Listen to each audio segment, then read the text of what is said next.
Sunitha Williams Wilmore భూమి మీదకు క్షేమంగా చేరుకున్నారు.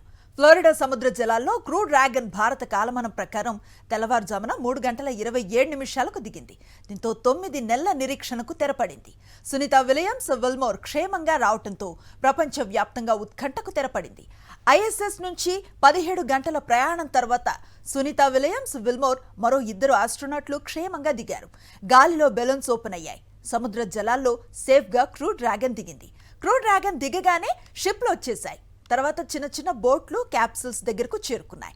కొన్ని నిమిషాల తర్వాత సునీతా విలియమ్స్ విల్మోర్లు విజయ సంకేతాన్ని చూపిస్తూ బయటకు వచ్చారు. అక్కడి నుంచి వారిని నేరుగా జాన్సన్ స్పేస్ సెంటర్కు తరలించారు.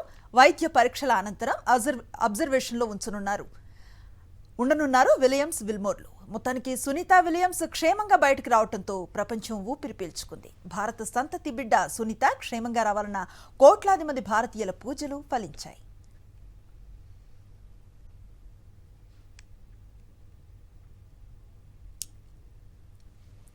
భారత సంతతి నాసా వ్యోమగామి సునీతా విలియమ్స్ సురక్షితంగా భూమికి చేరుకోవడంపై సర్వత్రా హర్షాతిరేకాలు వ్యక్తమవుతున్నాయి.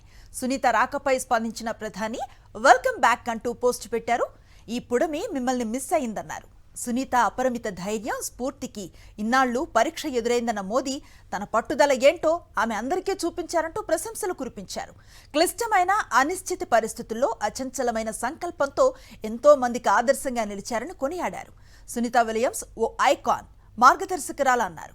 ఈ సందర్భంగా గతంలో యుఎస్ పర్యటనకు వెళ్లినప్పుడు సునీత కుటుంబంతో ముచ్చటించిన ఫోటోను ఎక్స్లో పంచుకున్నారు ప్రధాని మోదీ.